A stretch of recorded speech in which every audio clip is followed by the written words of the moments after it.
Nagbabalik po tayo dito sa Kababayan Today and we are still doing excerpts from Filipinotown, Voices from Los Angeles. Kasama natin si Jason Bonaga at kasama rin natin again, Greg Villanueva. Thank you, Greg, for being here once again and welcome, Jason. Thank you. All right, I'm very excited because we're going to be doing a reading of an amazing story that if you are Filipino-American, you need to know this story, right? Okay, so this short scene is adapted from the Romance of Magno Rubio, a short story by Carlos Bulosan. Magno Rubio, Filipino boy, 4'6" tall, dark as a coconut, head small on a body like a turtle. Magno Rubio picking peas on a California hillside for 25 cents an hour. Filipino boy in love with a girl he had never seen. A girl twice his size, sideward and upward.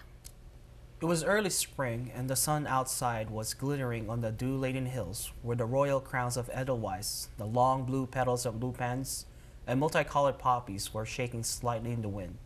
It was morning and we had no work. We were thinking of Magno Rubio's romance with a girl in the mountains of Arkansas. A girl he had been corresponding with but never seen. Hey, Magno. Will you help me, Nick? What is it? I'd like you to write a letter for me, Nick. Where to? My girl in Arkansas. I thought you'd been writing to her. In a way. I can't express your feelings, Magno. Sure you can. I'll dictate in our dialect and you translate it into English. Magno looked in the direction of Clara's room, where a bed was squeaking like a dozen little pigs. He turned to me and frowned. You see, he has been writing my letters, but he's very expensive. Very, Nick. You paid him? And how? How much per letter? No. It's very complicated. At first, there was only a gallon of wine. Later, he thought of making some money. I don't know where he had stolen the idea, but it must have been from the movies. He demanded a flat rate of $5 per letter. That's reasonable, Magno. After all, he spent some money when he went to the second grade. But it's not that, Nick. You see, I wrote my girl every day. I only earn $2.50 a day.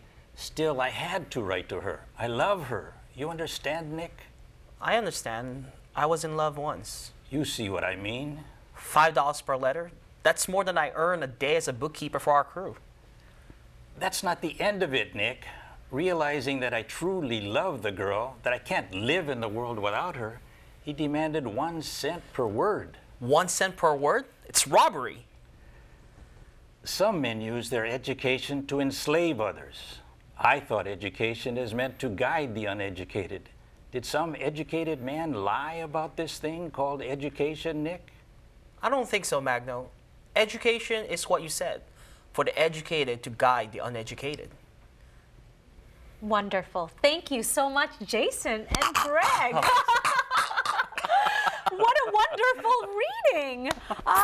You guys, thank you for sharing that with us here on Kababayan Today. There are still a lot of Filipino Americans that do not know the story Magno Rubio, written by Carlos Bulosan. Please invite the audience, if they've never read this, to get a copy, because you can really see the experience of our Filipino Americans back in the day. It's moving. It's very moving. It's very moving. Yeah. So talk to me about what it is about Magno Rubio that you are drawn to personally. I think it's I'm personally drawn from what I've read so far before is because we've all been there. We've all I was born in technology when when texting and writing letters was actually the thing for you to court a girl.